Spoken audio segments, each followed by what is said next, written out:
പ്രിയമുള്ള കുട്ടികളെ, കഴിഞ്ഞ ക്ലാസ്സിൽ നമ്മൾ +1 പ്ലാന്റ് കിങ്ഡം എന്ന ചാപ്റ്ററിലെ ഇമ്പോർട്ടൻ്റ് ആയിട്ടുള്ള പോയിന്റ്സ് ആണ് ഡിസ്കസ് ചെയ്ത് തുടങ്ങിയത്. പ്ലാന്റ് കിങ്ഡത്തെ 5 ഡിവിഷൻസ് ആക്കി തരംതിരിച്ചിരിക്കുന്നു. ആൽഗെ, ബ്രയോഫൈറ്റ, ടെറോഡോഫൈറ്റ, ജിംനോസ്പേം, ആൻജിയോസ്പേം എന്നിങ്ങനെ.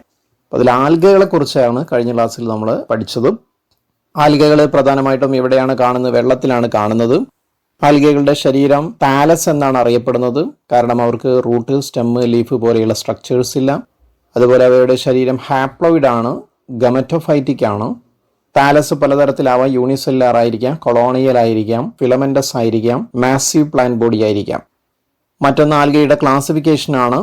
ആൽഗകളെ ക്ലോറോഫൈസിയെ, ഫിയോഫൈസിയെ, റോഡോഫൈസിയെ എന്നിങ്ങനെ 3ആയി ക്ലാസിഫൈ ചെയ്തിരിക്കുന്നു. ഈ 3 ക്ലാസ്സുകളുടെയും പിഗ്മെന്റ്സ് ഏതാണ്, റിസർവ് ഫുഡ് മെറ്റീരിയൽസ് ഏതാണെന്ന് ഓർത്തിരിക്കുക.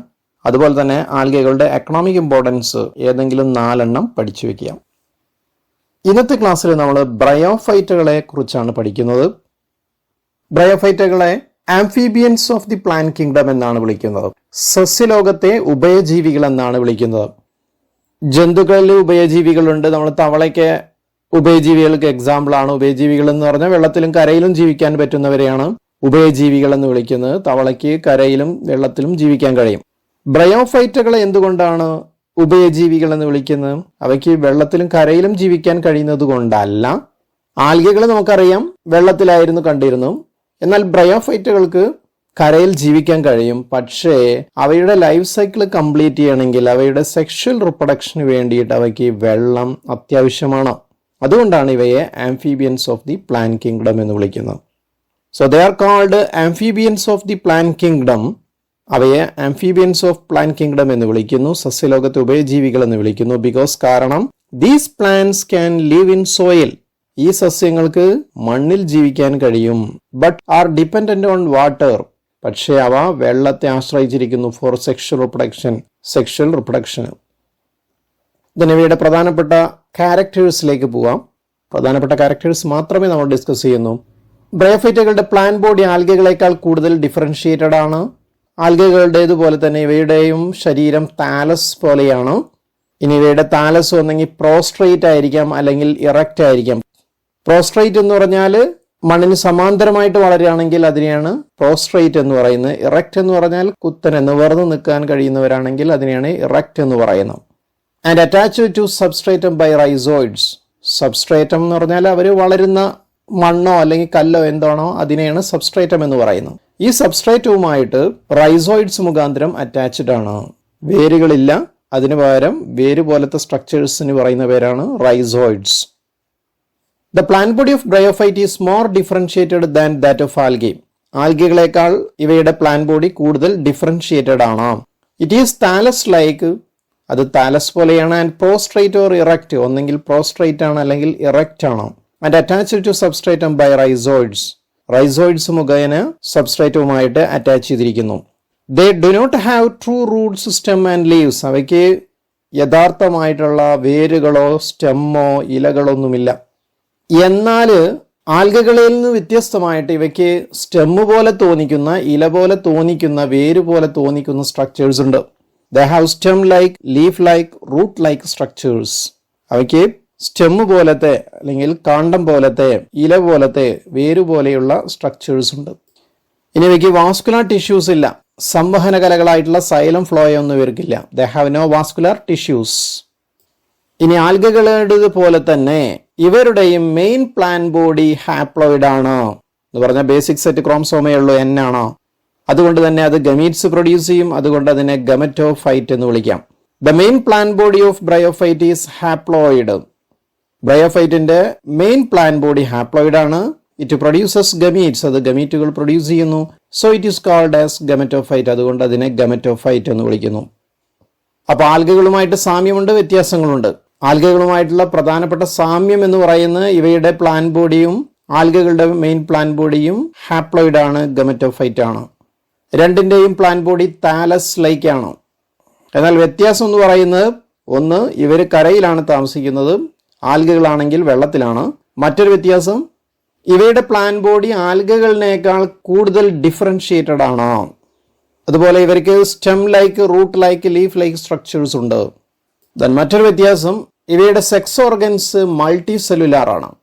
ലൈംഗിക അവയവങ്ങൾ ബ്രയോഫൈറ്റിൽ മൾട്ടി സെല്ലുലാർ ആണ്. Sex organs in bryophytes are multi cellular. ബ്രയോഫൈറ്റ്സിലെ സെക്സ് ഓർഗൻസ് മൾട്ടി സെല്ലുലാർ ആണ്. മെയിൽ സെക്സ് ഓർഗന് പറയുന്ന പേരാണ് ആന്ത്രേഡിയം എന്ന് പറയും. ഈ ആന്ത്രേഡിയത്തിനുള്ളിലാണ് മെയിൽ ഗമീറ്റ്സ് ഉണ്ടാവുക. മെയിൽ ഗമീറ്റ്സിന് പറയുന്ന പേരാണ് antherozoids. The male sex organ is called antheridium. They produce anthrozoids. Male sex organ പറയുന്ന പേരാണ് ആന്ത്രേഡിയ. അവ ആന്ത്രോസോയിഡ്സ് പ്രൊഡ്യൂസ് ചെയ്യും, ഉൽപ്പാദിപ്പിക്കും. ഫീമെയിൽ സെക്സ് ഓർഗന് പറയുന്ന പേരാണ് ആർക്കിഗോണിയം. ആർക്കിഗോണിയം എന്നാണ് ഫീമെയിൽ സെക്സ് ഓർഗന് പറയാം. ഇതൊരു ഫ്ലാസ്കിന്റെ ആകൃതിയാണ്, ഒരു കൂജയുടെ ആകൃതിയാണുള്ളത്. അതിനുള്ളിൽ ഒരു എഗ് ഉണ്ടായിരിക്കും. എഗ്ഗാണ് ഫീമെയിൽ ഗമീറ്റ് എന്ന് പറയുന്നത്. The female sex organ is called archegonium. Female sex organ പറയുന്ന പേരാണ് archegonium. It is flask shaped. അതൊരു കൂജയുടെ ആകൃതിയാണുള്ളത്. And produces a single egg. ഒരു എഗ്ഗ് അതിനുള്ളിൽ ഉൽപ്പാദിപ്പിക്കുന്നു. ഇനി ഈ ആന്ത്രോസോയിഡ്സ് അല്ലെങ്കിൽ മെയിൽ ഗമീറ്റുകൾ വെള്ളത്തിലേക്ക് ഡിസ്ചാർജ് ചെയ്യപ്പെടും. അങ്ങനെ വെള്ളത്തിലൂടെയാണ് ആർക്കിഗോണിയത്തിൽ എത്തുന്നത്. ആർക്കിഗോണിയത്തിനുള്ളിൽ എഗ്ഗ് ഉണ്ട്. എഗ്ഗുമായിട്ട് ഫ്യൂസ് ചെയ്യും. അങ്ങനെ മെയിൽ ഗമീറ്റും ഫീമെയിൽ ഗമീറ്റും തമ്മിൽ ഫ്യൂസ് ചെയ്ത് കഴിഞ്ഞാൽ സൈഗോട്ട് ഉണ്ടാവും, അഥവാ സിക്താണ്ഡം ഉണ്ടാവും. The anthrozoids are released into water where they come in contact with archegonium. ആന്ത്രോസോയിഡുകൾ വെള്ളത്തിലേക്ക് സ്വതന്ത്രമാക്കപ്പെടും. അവിടെ അവ ആർക്കിഗോണിയവുമായിട്ട് കോണ്ടാക്ട് ചെയ്യപ്പെടുന്നു. An anthrozoid fuses with the egg to produce the zygote. ഒരു ആന്ത്രോസോയിഡ് എഗ്ഗുമായിട്ട് സംയോജിക്കുന്നു. അങ്ങനെ സൈഗോട്ട് അഥവാ സിക്താണ്ഡം ഉൽപ്പാദിപ്പിക്കുന്നു. ഇനി സൈഗോട്ട് സാധാരണഗതിയിൽ നമ്മളിലൊക്കെ ഹയർ ഓർഗാനിസംസിലൊക്കെ സൈഗോട്ട് ഡിവൈഡ് ചെയ്തുകൊണ്ട് എംബ്രിയോ അല്ലെങ്കിൽ ഭ്രൂണമായിട്ട് മാറുകയാണ് ചെയ്യാറുള്ളത്. ഇവിടെ സൈഗോട്ട് ഡിവൈഡ് ചെയ്തുകൊണ്ട് ഒരു മൾട്ടി സെല്ലുലാർ ആയിട്ടുള്ള ബോഡി ഉണ്ടാവും. ആ ശരീരത്തിന് പറയുന്ന പേരാണ് സ്പോറോഫൈറ്റ് എന്ന് പറയും. Zygote divides and develop into a multicellular body called sporophyte. Zygote വിഭജിക്കുന്നു, സെൽ ഡിവിഷനിലൂടെ വിഭജിക്കുന്നു. അങ്ങനെ ഒരു ബഹുകോശമായിട്ടുള്ള ശരീരം ഉണ്ടാവുന്നു. അതിന് പറയുന്ന പേരാണ് സ്പോറോഫൈറ്റ് എന്ന് പറയും. സ്പോറോഫൈറ്റ് ഡിപ്ലോയിഡ് ആണ്. സൈഗോട്ട് ഡിപ്ലോയിഡ് ആണ്. അതുകൊണ്ട് തന്നെ സ്പോറോഫൈറ്റ് ഡിപ്ലോയിഡ് ആണ്. ഹയർ പ്ലാന്റ്സിലൊക്കെ അവയുടെ പ്രധാനപ്പെട്ട ശരീരമാണ് സ്പോറോഫൈറ്റ് എന്ന് പറയുന്നത്. എന്നാൽ ബ്രയോഫൈറ്റുകളുടെ സ്പോറോഫൈറ്റിന് സ്വതന്ത്രമായിട്ടുള്ള നിലനിൽപ്പില്ല. അവ ഫോട്ടോസിന്തറ്റിക് ആയിട്ടുള്ള ഗമറ്റോഫൈറ്റിനെ അറ്റാച്ച് ചെയ്ത് കണ്ടാണ് കാണുന്നത്. അതിന്റെ മുകളിലായിട്ടാണ് കാണുന്നത്. അതുകൊണ്ട് തന്നെ ഗമറ്റോഫൈറ്റിൽ നിന്നാണ് അത് ഭക്ഷണം ആഗിരണം ചെയ്യുന്നത്. The sporophyte is not free living. Sporophyte free living അല്ല, but attached to the photosynthetic gametophyte. അത് ഫോട്ടോസിന്തറ്റിക് ആയിട്ടുള്ള ഗമറ്റോഫൈറ്റുമായിട്ട് അറ്റാച്ച് ചെയ്ത് കാണുന്നു. And derives nourishment from it. അതിൽ നിന്ന് നറിഷ്മെന്റ് സ്വീകരിക്കുന്നു. ഇനി സ്പോറോഫൈറ്റിലെ ചില സെല്ലുകൾ മിയോട്ടിക് ഡിവിഷന് വിധേയമാവും, അല്ലെങ്കിൽ റിഡക്ഷണൽ ഡിവിഷന് വിധേയമാവും, അല്ലെങ്കിൽ ഊനഭംഗത്തിന് വിധേയമാകും. അങ്ങനെ ഹാപ്ലോയിഡ് ആയിട്ടുള്ള സ്പോറുകൾ ഉണ്ടാവും. ഈ സ്പോറുകൾ ജെർമിനേറ്റ് ചെയ്ത് കഴിഞ്ഞാൽ, മുളച്ചു കഴിഞ്ഞാൽ ഗമറ്റോഫൈറ്റിക് പ്ലാന്റ് ബോഡി ഉണ്ടാവും. Some cells of the sporophyte undergo meiosis. സ്പോറോഫൈറ്റിലെ ചില സെല്ലുകൾ മിയോസിസിന് വിധേയമാവും, അല്ലെങ്കിൽ ഊനഭംഗത്തിന് വിധേയമാകും. And produce haploid spores. Haploid ആയിട്ടുള്ള സ്പോറുകൾ ഉൽപ്പാദിപ്പിക്കുന്നു. These spores germinate into the gametophyte. ഈ സ്പോറുകൾ ഗമറ്റോഫൈറ്റ് ആയിട്ട് മുളച്ചു വരുന്നു. ഇനി ഇവയുടെ ക്ലാസിഫിക്കേഷൻ ആണ്. The bryophytes are divided into liverworts and mosses. ബ്രയോഫൈറ്റുകളെ നമുക്ക് ലിവർവേർഡ്സ് എന്നും മോസുകൾ എന്നായിട്ട് ക്ലാസിഫൈ ചെയ്യാം. ലിവർവേർഡ്സ് ആൻഡ് മോസസ്. ലിവർവേർഡ്സിലേക്ക് പോവാം. ലിവർവേർഡ്സിന് എക്സാമ്പിൾ ആണ് റിക്സിയ മർക്കാൻഷ്യ. റിക്സിയ മർക്കാൻഷ്യ. ഇവിടെ താലസ് ഡോർസി വെൻട്രൽ ആണ്. എന്ന് പറഞ്ഞാൽ ഇവയുടെ ശരീരം പരന്നിട്ടുള്ള ശരീരമാണ്. അതുകൊണ്ട് തന്നെ ഇതിന് മുകൾ ഭാഗമുണ്ട്, താഴ്ഭാഗമുണ്ട്. താഴ്ഭാഗം അവിടെ റൂട്ട് ലൈക്ക് സ്ട്രക്ചേഴ്സ് ഉണ്ടാവും. അങ്ങനെ സബ്സ്ട്രേറ്റവുമായിട്ട് അറ്റാച്ച് ചെയ്തിരിക്കും.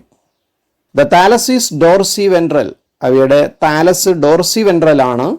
And closely appressed to substratum. വളരെ ക്ലോസ് ആയിട്ട് സബ്സ്ട്രേറ്റവുമായിട്ട് അറ്റാച്ച് ചെയ്തിരിക്കുന്നു. ഇനി നമുക്ക് പലപ്പോഴും പരീക്ഷയ്ക്ക് ഇമ്പോർട്ടൻ്റ് ആയിട്ടുള്ള ഒരു കാര്യം ഇവയുടെ അസെക്ഷൽ റിപ്രൊഡക്ഷൻ ആണ്. അസെക്ഷൽ റിപ്രൊഡക്ഷൻ രണ്ട് തരത്തിൽ നടക്കാം. ഒന്ന് വെജിറ്റേറ്റീവ് റിപ്രൊഡക്ഷൻ ഫ്രാഗ്മെന്റേഷനിലൂടെ നടക്കാം. ഫ്രാഗ്മെന്റേഷൻ എന്ന് പറഞ്ഞാൽ ഏതെങ്കിലും ഭാഗം മുറിഞ്ഞു പോകുന്നതിനെയാണ് ഫ്രാഗ്മെന്റേഷൻ എന്ന് പറയുന്നത്. Or by the formation of a specialized structure called gemmae. Gemmae എന്നറിയപ്പെടുന്ന ഒരു പ്രത്യേക സ്ട്രക്ചർ മുഖാന്തരവും അസെക്ഷൽ റിപ്രൊഡക്ഷൻ നടക്കാം.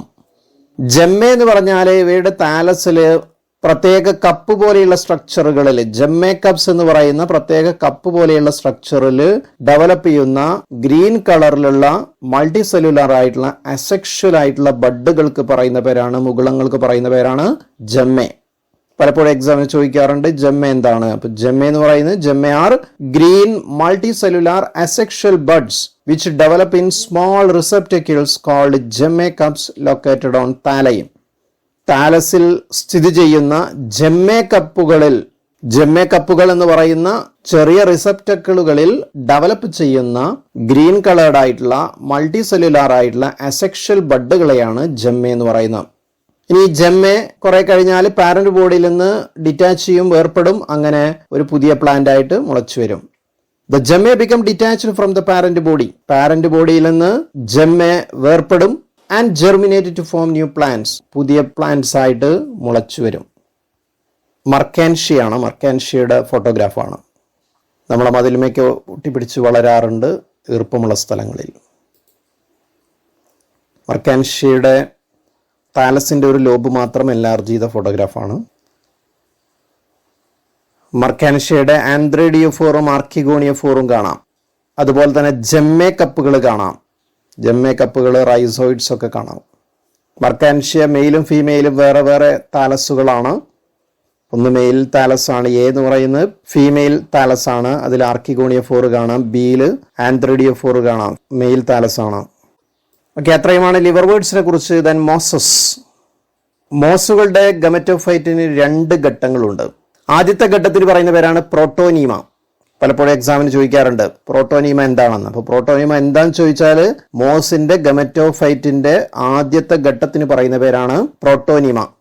അതൊരു സ്പോറിൽ നിന്നാണ് ഡെവലപ്പ് ചെയ്യുന്നത്. സ്പോറുകൾ മുളച്ചാണ് ജെർമിനേറ്റ് ചെയ്തതാണ് പ്രോട്ടോനീമ ഉണ്ടാവുക. എന്താണ് പ്രോട്ടോനീമ എന്ന് പറഞ്ഞാൽ നാരുപോലെയുള്ള ഫിലമെന്റസ് ആയിട്ടുള്ള ബ്രാഞ്ചഡ് ആയിട്ടുള്ള പച്ച കളറിലുള്ള സ്ട്രക്ചേഴ്സിനെയാണ് പ്രോട്ടോനീമ എന്ന് പറയുന്നത്. The first stage is the protonema. ആദ്യത്തെ ഘട്ടമാണ് protonema which develops from A spore. അതൊരു സ്പോറിൽ നിന്നാണ് ഡെവലപ്പ് ചെയ്യുന്നത്. It is A creeping green branched and filamentous stage. Protonema എന്ന് പറയുന്നത് ഇഴഞ്ഞു നീങ്ങുന്ന പച്ച കളറിലുള്ള ഗ്രീൻ കളേർഡ് ആയിട്ടുള്ള ബ്രാഞ്ചഡ് ശാഖകളോട് കൂടിയ ആൻഡ് ഫിലമെന്റസ് സ്റ്റേജ്, നാരുപോലെയുള്ള ഘട്ടമാണ്. The second stage is the leafy stage. രണ്ടാമത്തെ ഘട്ടമാണ് ലീഫി സ്റ്റേജ് എന്ന് പറയുന്നത്. മോസിന്റെ ഗമറ്റോഫൈറ്റിന്റെ രണ്ടാമത്തെ ഘട്ടമാണ് ലീഫി സ്റ്റേജ്. അപ്പോൾ ഒന്നാമത്തെ ഘട്ടം പ്രോട്ടോനീമ, രണ്ടാമത്തെ ഘട്ടം ലീഫി സ്റ്റേജ്. ഇനി ലീഫി സ്റ്റേജിലാണ് അവയുടെ സെക്സ് ഓർഗൻസ് കാണപ്പെടുക. അതിൽ മെയിൽ ഗമീറ്റും ഫീമെയിൽ ഗമീറ്റും തമ്മിൽ ഫ്യൂസ് ചെയ്ത് കഴിഞ്ഞാൽ സൈഗോട്ട് ഉണ്ടാവും. ഇനി ഈ സൈഗോട്ട് പിന്നീട് ഡിവൈഡ് ചെയ്തുകൊണ്ട് മൾട്ടി സെല്ലുലാർ ആയിട്ടുള്ള സ്പോറോഫൈറ്റ് ആയിട്ട് ഡെവലപ്പ് ചെയ്യും. സ്പോറോഫൈറ്റിന് പ്രധാനമായിട്ടും 3 ഭാഗങ്ങളുണ്ട്. ഫൂട്ട്, സീറ്റ, ക്യാപ്സ്യൂൾ എന്നിങ്ങനെ 3 ഭാഗങ്ങളുണ്ട്. ക്യാപ്സ്യൂളിലുള്ള ചില സെല്ലുകൾ മിയോസിസിന് വിധേയമാകും, അങ്ങനെ സ്പോറുകൾ ഉണ്ടാവും. ഈ സ്പോറുകൾ ക്യാപ്സ്യൂളിനുള്ളിലാണ്. ആഫ്റ്റർ ഫെർട്ടിലൈസേഷന് ശേഷം the zygote develops into sporophyte. Zygote sporophyte ആയിട്ട് ഡെവലപ്പ് ചെയ്യുന്നു, consisting of foot, seta and capsule. സ്പോറോഫൈറ്റിന്റെ വിവിധ ഭാഗങ്ങളാണ് foot, seta, capsule. The capsule contain spores. ക്യാപ്സ്യൂളിനുള്ളിൽ സ്പോറുകൾ അടങ്ങിയിട്ടുണ്ട്. ഫിനേരിയയുടെ ഒരു ഡയഗ്രാമാറ്റിക് സ്കെച്ചാണ്. ഗമറ്റോഫൈറ്റ് താഴ്ഭാഗത്ത് കാണാം. ലീഫി സ്റ്റേജിലുള്ള ഗമറ്റോഫൈറ്റ് ആണ്. സ്പോറോഫൈറ്റ് അതിന്റെ മുകളിലായിട്ട് കാണാം. ശ്രദ്ധിക്കേണ്ട ഒരു കാര്യമാണ്, ബ്രയോഫൈറ്റുകളുടെ സ്പോറോഫൈറ്റ് ഗമറ്റോഫൈറ്റിന്റെ മുകളിലായിട്ടാണ് കാണുന്നത്. Sporophyte is dependent on gametophyte. മറ്റൊരു മോസിന് എക്സാമ്പിൾ ആണ് സ്ഫാഗ്നം, പീറ്റ് മോസ് എന്നറിയപ്പെടാറുണ്ട്. ഫിനേരിയയുടെ ഒരു ഫോട്ടോഗ്രാഫാണ്. നമ്മുടെ കിണറിന്റെ മതിന്മയൊക്കെ കാണുന്ന ഒന്നാണ് ഫിനേരിയ. ഇതിന്റെ അറ്റത്തായിട്ട് കാണുന്നതാണ് ക്യാപ്സ്യൂൾ. ഫിനേരിയയുടെ സ്പോറോഫൈറ്റിന്റെ ഒരു ക്യാപ്സ്യൂൾ മാത്രം എൻലാർജ് ചെയ്ത ഫോട്ടോഗ്രാഫാണ്. ഒരു ബ്രയോഫൈറ്റ് അല്ലെങ്കിൽ ഒരു മോസിന്റെ ലൈഫ് സൈക്കിളാണ്. സ്പോറുകൾ കാണാം. ഈ സ്പോറുകൾ മുളച്ച് പ്രോട്ടോനീമ ഉണ്ടാവും. പ്രോട്ടോനീമയിൽ നിന്ന് ലീഫി ഗമറ്റോഫൈറ്റ് ഉണ്ടാവും. അതിൽ മെയിൽ സെക്സ് ഓർഗനും ഫീമെയിൽ സെക്സ് ഓർഗനും ഒക്കെ കാണാം. മെയിൽ സെക്സ് ഓർഗന് പറയുന്ന പേരാണ് ആന്ത്രീഡിയം. ഫീമെയിൽ സെക്സ് ഓർഗന് ആർക്കിഗോണിയം എന്ന് പറയും. ആന്ത്രീഡിയത്തിനുള്ളിൽ മെയിൽ ഗമീറ്റുകൾ അല്ലെങ്കിൽ ആന്ത്രോസോയിഡ്സ് ഡെവലപ്പ് ചെയ്യും. ദെൻ ഈ ആന്ത്രോസോയിഡ്സ് ആർക്കിഗോണിയത്തിലെത്തും. അതിനുള്ളിൽ എഗ്ഗുമായിട്ട് ഫ്യൂസ് ചെയ്യും. എഗ്ഗുമായിട്ട് ഫ്യൂസ് ചെയ്ത് കഴിഞ്ഞാൽ സൈഗോട്ട് ഉണ്ടാവും. ഈ സൈഗോട്ട് ഡെവലപ്പ് ചെയ്തവയുടെ സ്പോറോഫൈറ്റ് ഉണ്ടാവും. ഈ സ്പോറോഫൈറ്റിന്റെ ക്യാപ്സ്യൂളിന് ഉള്ളിലായി കൊണ്ട് ചില സെല്ലുകൾ ഡിവൈഡ് ചെയ്തുകൊണ്ട് സ്പോറുകൾ ഉണ്ടാവും. ഇങ്ങനെയാണ് ഇവയുടെ ലൈഫ് സൈക്കിളും. ഇനി ബ്രയോഫൈറ്റുകളുടെ എക്കണോമിക് ഇമ്പോർട്ടൻസ്, അവയുടെ സാമ്പത്തിക പ്രാധാന്യം. ചില മോസുകളെ ജന്തുക്കൾക്കുള്ള ഭക്ഷണമായിട്ട് ഉപയോഗിക്കുന്നു. Some mosses provide food for animals. ചില മോസുകൾ ജന്തുക്കൾക്കുള്ള ഭക്ഷണം നൽകുന്നു. നേരത്തെ നമ്മൾ സ്ഫാഗ്നം എന്ന് പറയുന്ന ഒരു മോസിന്റെ ഡയഗ്രാം കണ്ടു. ഈ മോസ് നിന്ന് കിട്ടുന്ന ഒരു പ്രോഡക്റ്റാണ് പീറ്റ് എന്ന് പറയുന്ന, അല്ലെങ്കിൽ ഇത് ഉണങ്ങിയാൽ പറയുന്ന പേരാണ് പീറ്റ് എന്ന് പറയും. ഇതൊരു ഫ്യൂവലായിട്ട് യൂസ് ചെയ്യും. ഇതിന് വളരെയധികം വാട്ടർ ഹോൾഡിംഗ് കപ്പാസിറ്റി ഉണ്ട്. അതുകൊണ്ട് തന്നെ ഇത് പാക്കിംഗ് മെറ്റീരിയലായി കൊണ്ട് ഉപയോഗിക്കും. പലപ്പോഴും ജീവനുള്ള മെറ്റീരിയൽസിനെ അവയുടെ ട്രാൻസ്ഷിപ്മെന്റിന്റെ സമയത്ത് ഒരു ഭാഗത്തു നിന്ന് മറ്റൊരു ഭാഗത്തേക്ക് കൊണ്ടുപോകാൻ വേണ്ടിയിട്ട്. Sphagnum a moss provide peat. Sphagnum എന്ന് പറയുന്ന മോസ് പീറ്റ് പ്രൊവൈഡ് ചെയ്യുന്നു, which is used as fuel. അതൊരു ഫ്യൂവലായിട്ട് ഉപയോഗിക്കുന്നു, ഇന്ധനമായിട്ട് ഉപയോഗിക്കുന്നു. And because of their water holding capacity, അവയുടെ വാട്ടർ ഹോൾഡിംഗ് കപ്പാസിറ്റി ഉള്ളത് കൊണ്ട് they are used as packing material. അവ പാക്കിംഗ് മെറ്റീരിയൽ ആയിട്ട് ഉപയോഗിക്കുന്നു, പാക്ക് ചെയ്യാൻ വേണ്ടി ഉപയോഗിക്കുന്നു. For transhipment of living materials, ജീവനുള്ള വസ്തുക്കളുടെ ട്രാൻസ്ഷിപ്മെന്റ് വേണ്ടി. ഇനി മോസുകൾ പാറകൾ ഡീകമ്പോസ് ചെയ്യും. മോസുകൾ വളരുന്ന സമയത്ത് ആസിഡുകൾ ഉൽപ്പാദിപ്പിക്കും. അതുകൊണ്ട് തന്നെ പാറ പൊടിയാൻ സാധ്യതയുണ്ട്. ഇത് അവിടെ മണ്ണുകൾ ഉണ്ടാവാൻ സഹായിക്കുന്നു. ക്രമേണ അവിടെ സസ്യങ്ങളൊക്കെ ഉണ്ടാക്കാൻ സഹായിക്കും. അങ്ങനെ പ്ലാന്റ് സക്സഷന് സഹായിക്കും. പ്ലാന്റ് സക്സഷൻ എന്താന്ന് വളരെ ഡീറ്റെയിൽ ആയിട്ട് അടുത്ത വർഷം നിങ്ങൾക്ക് പഠിക്കാനുണ്ട്. സെക്കൻഡ് ഇയറിൽ വളരെ ഡീറ്റെയിൽ ആയിട്ട് പഠിക്കാനുണ്ട്. Mosses decompose rocks and helps in plant succession. മോസുകൾ പാറകൾ പൊടിക്കും, അങ്ങനെ പ്ലാന്റ് സക്സഷനിൽ സഹായിക്കും. ഇനി മോസുകൾ പലപ്പോഴും തിക്കായിട്ട് വളർന്നു കഴിഞ്ഞാൽ മണ്ണിന് മുകളിൽ ഒരു പായ വിരിച്ച പോലെ ആയി മാറും. ഇത് മഴ പെയ്യുമ്പോൾ അതിന്റെ ഇമ്പാക്റ്റ് കുറയ്ക്കാനും അതുവഴി മണ്ണൊലിപ്പ് തടയാനും ഒക്കെ സഹായിക്കും. Mosses form dense mats on the soil. മണ്ണിന് മുകളിൽ വളരെ തിക്കായിട്ടുള്ള ഒരു പായ പോലെ മോസുകൾ ഫോം ചെയ്യുന്നു. So they reduce the impact of falling rain. മഴവെള്ളം വീഴുന്നതിന്റെ തീവ്രത അവ കുറയ്ക്കുന്നു. And prevent soil erosion. മണ്ണൊലിപ്പ് അതുവഴി തടയുന്നു. ഇത്രയുമാണ് ബ്രയോഫൈറ്റയുടെ എക്കണോമിക് ഇമ്പോർട്ടൻസ്. ഏതെങ്കിലും 2 എക്കണോമിക് ഇമ്പോർട്ടൻസ് എങ്കിലും നിങ്ങൾ ഓർത്തിരിക്കുക. ഇന്ന് പ്രധാനമായിട്ട് നമ്മൾ ബ്രയോഫൈറ്റുകളെ കുറിച്ചാണ് പഠിച്ചത്. ബ്രയോഫൈറ്റുകളെ കുറിച്ച് പ്രധാനമായിട്ട് ഓർത്തിരിക്കേണ്ട കാര്യങ്ങൾ: 1, they are called as amphibians of the plant kingdom. അവയെ സസ്യലോകത്തെ ഉഭയജീവികൾ എന്ന് വിളിക്കുന്നു. എന്തുകൊണ്ടാണ്? They can live in soil. അവയ്ക്ക് മണ്ണിൽ വളരാൻ കഴിയും. But are dependent on water for sexual reproduction. പക്ഷെ അവര് സെക്ഷൽ റിപ്രൊഡക്ഷന് വേണ്ടിയിട്ട് വെള്ളത്തെ ആശ്രയിക്കുന്നു. ഇവയുടെ മെയിൻ പ്ലാന്റ് ബോഡി ഹാപ്ലോയിഡ് ആണ്, ഗമറ്റോഫൈറ്റിക് ആണ്. അവയുടെ ശരീരം താലസിലേക്ക് ആണ്. ആൽഗകളേക്കാൾ കൂടുതൽ ഡിഫറൻഷിയേറ്റഡ് ആണ്. താലസിന് റൂട്ട്, സ്റ്റെമ്മ്, ലീഫ് എന്നിവ, ട്രൂ ആയിട്ടുള്ള റൂട്ട്, സ്റ്റെമ്മ്, ലീഫ് എന്നിവ ഇല്ല. പക്ഷെ റൂട്ടിലേക്ക്, സ്റ്റെമ്മിലേക്ക്, ലീഫിലേക്ക് സ്ട്രക്ചേഴ്സ് ഉണ്ട്. അവയുടെ സെക്സ് ഓർഗൻസ് ആണ് ആന്ത്രിഡിയം, ആർക്കിഗോണിയം. അതിനുള്ളിൽ അവയുടെ ഗമീറ്റുകൾ ഉൽപ്പാദിപ്പിക്കും. അവ തമ്മിൽ ഫ്യൂസ് ചെയ്ത് കഴിഞ്ഞാൽ സൈഗോട്ട് ഉണ്ടാവും. ഈ സൈഗോട്ട് ഡെവലപ്പ് ചെയ്ത് കഴിഞ്ഞാൽ ഒരു മൾട്ടി സെല്ലുലാർ സ്ട്രക്ചർ ഉണ്ടാവും. അതിന് പറയുന്ന പേരാണ് സ്പോറോഫൈറ്റ്. ഇവയുടെ സ്പോറോഫൈറ്റിന് സ്വന്തമായിട്ടുള്ള നിലനിൽപ്പില്ല. It is dependent on gametophyte. ഗമറ്റോഫൈറ്റിനെ ആശ്രയിച്ചിട്ടാണ് കാണുന്നത്. ദെൻ മറ്റൊന്ന് ഇവയുടെ ക്ലാസിഫിക്കേഷൻ ആണ്. ലിവർ വേർഡ്സ് എന്നും മോസുകൾ എന്നും ക്ലാസിഫൈ ചെയ്തിരിക്കുന്നു. ലിവർ വേർഡ്സിനെ കുറിച്ച് നമ്മൾ ഓർത്തിരിക്കേണ്ടത് അവയുടെ അസെക്ഷൽ പ്രൊഡക്റ്റീവ് സ്ട്രക്ചേഴ്സ് ആയിട്ടുള്ള ജെമ്മകളാണ്. ജെമ്മകൾ എന്ന് പറഞ്ഞാൽ ഗ്രീൻ കളേർഡ് ആയിട്ടുള്ള മൾട്ടി സെല്ലുലാർ ആയിട്ടുള്ള പ്രത്യേക റിസപ്റ്ററുകൾ കാണപ്പെടുന്ന അസെക്ഷൽ ബെഡുകളെയാണ് ജെമ്മകൾ എന്ന് പറയുന്നത്. ജെമ്മേക്കപ്പ് എന്ന് പറയുന്ന റിസപ്റ്റക്കിളിനുള്ളിലാണ് അത് കാണപ്പെടുന്നത്. പിന്നീട് ബ്രയോഫൈറ്റുകളുടെ മറ്റൊരു ക്ലാസ് ആയിട്ടുള്ള മോസുകൾ കണ്ടു നമ്മൾ. മോസുകളുടെ ഗമറ്റോഫൈറ്റിന് 2 ഘട്ടങ്ങളുണ്ട്. ഒന്ന് പ്രോട്ടോനീമ, മറ്റൊന്ന് leafy stage. Protonema green coloured ആണ്, ക്രീപ്പിംഗ് ആണ്, ഫിലമെന്റസ് ആണ്. ഇവയുടെ സ്പോറോഫൈറ്റുകൾക്ക് പ്രധാനമായിട്ട് 3 ഭാഗങ്ങളുണ്ട്: ഫൂട്ട്, സീറ്റ, ക്യാപ്സ്യൂൾ.